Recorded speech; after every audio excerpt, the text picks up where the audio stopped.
Hello, I'm Dan Rather, and welcome to the CBS Evening News online edition. Just ahead, U.S. Marines fight their way into the heart of Fallujah, seeking to secure the guerrilla and terrorist stronghold. Casualties are heavy. We'll have a report from the front lines. We'll take you there. Also, an experimental new diet drug that could help you lose and keep the weight off. Also, working women. Many left their careers to take care of their kids. Now they want back in. Do they have a working chance? Our special Eye on America series, Women's Work, rolls on. And it's all starting now on the CBS Evening News online edition. It's fast, it's furious, and it's lethal. Thousands of U.S. Marines and Army soldiers drove rapidly today into the heart of Fallujah. 3 American troops are officially listed as killed in the fighting. The total may be more. The 48-hour total for U.S. military personnel killed in all of Iraq is at least 16. The number of wounded is not clear. The number of Iraqis, including Iraqi civilians and others killed, unknown. In a matter of hours, the assault in Fallujah moved from the outskirts to the city center. Heavy U.S. firepower sweeping through enemy resistance. Tonight, CBS's Elizabeth Palmer is in Fallujah with the U.S. Marines. Kirk Spitzer is with U.S. Army Special Forces, and Kimberly Dozier is in Baghdad. Combat correspondent Elizabeth Palmer begins our coverage. It wasn't a day for subtleties, as about 6,000 American Marines and soldiers, supported by 2,000 Iraqi troops, punched their way into the center of Fallujah. CBS News reporter Kirk Spitzer, who is with U.S. and Iraqi Special Forces, says commanders are pleased. There have been pockets of resistance, but so far nothing resembling a final stand. That could change soon as insurgents retreat to the city's western enclaves.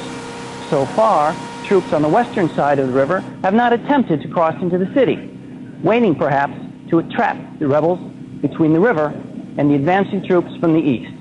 They secured Fallujah's railway station. A key highway that runs through Fallujah was secured by late morning. By late evening, troops were heading south and digging into a city where residents report supplies of water and power have been cut off. General Thomas Metz is operational commander for the whole of Iraq. I think we're looking at several more days of tough urban fighting. Last night, the Marines went into attack formation on the eastern outskirts of the city. A fierce artillery barrage targeted rebels firing mortars, while phosphorus shells lit up the sky. Their white-hot fallout will burn through anything it lands on. At dawn, a pall of smoke hung over the city, damage from the attack clearly visible even at a distance. The heavy aerial bombardment from overnight continued well into the morning, but by afternoon it had slowed, and so had the ground artillery barrage. The U.S. troops are simply not firing as many shells or dropping as many bombs into Fallujah because too many of their own troops are inside. As the day wore on, a family appeared on the eastern edge of town on what had been their grazing land. Oh yes, they cried during the night, says their father, but in the daylight this little boy said he understands what it was all about. They're dropping bombs on the terrorists, he says. This Iraqi Special Forces soldier told them for their own safety to go home. U.S. and Iraqi forces moving further into Fallujah could push the fighting this way. Elizabeth Palmer, CBS News with the Marines near Fallujah. The government filed 6 lawsuits today against makers of weight loss products, alleging they made claims that were too good to be true. Which brings us to an experimental drug that does appear to help people lose and keep off pounds. CBS News medical correspondent Elizabeth Callahan is here now with details. Elizabeth, what's the skinny? Well, Dan, the new drug is called Acomplia. It's still experimental, meaning it hasn't been approved by the FDA, but there are high hopes that this could be the magic weight loss pill both doctors and the overweight have been hoping for. Latest study results just released show that more than 3,000 people taking the highest dose of Acomplia lost an average of 19 pounds in 1 year and reduced their waistlines by more than 3 inches. Most kept the weight off in the second year of the trial, and only moderate change in diet and calorie intake was required. Dan. So, Elizabeth, what's the secret? What makes this pill different? Well, Dan, this drug is the first of its kind to target the pleasure center of the brain, the part of the brain that controls cravings and satisfaction and that drives many people to overeat. There are very high expectations, but still many questions about long-term safety issues. Its manufacturer is expected to seek FDA approval sometime next year. Dan? The government reports the fastest growing segment in the U.S. workforce is women with young children. What the government doesn't say is that many women, once on the fast track at work, gave it up years ago to take care of their children. Now these moms want to return to work, and CBS's Mika Brzezinski has been working the story.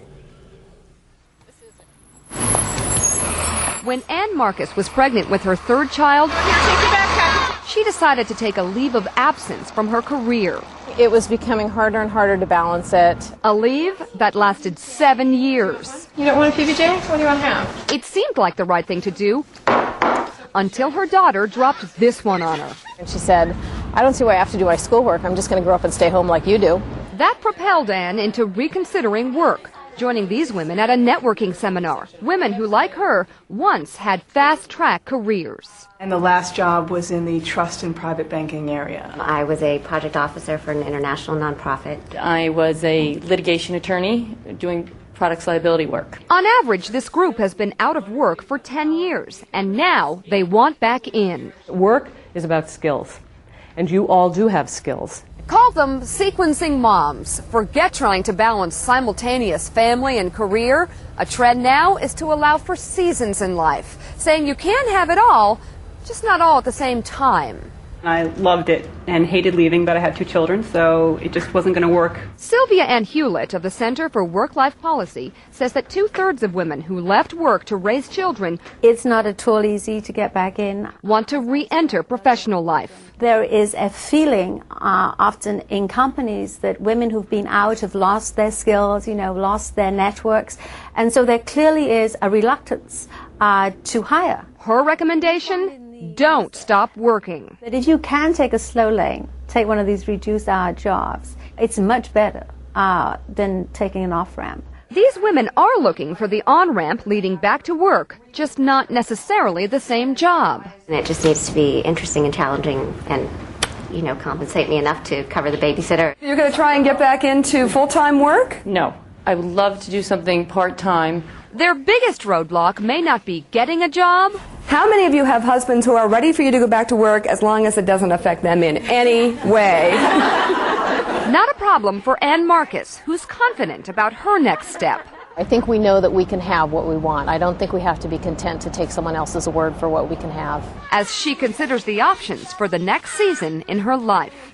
In Ridgefield, Connecticut, I'm Mika Brzezinski for Eye on America. More stories are just a click away, but don't forget to join me on television for the on-air edition of the CBS Evening News. On Wednesday's broadcast, how some companies are working hard to keep their best and brightest women on board. Find out how when our Eye on America series about working women continues. For CBSNews.com, I'm Dan Rather.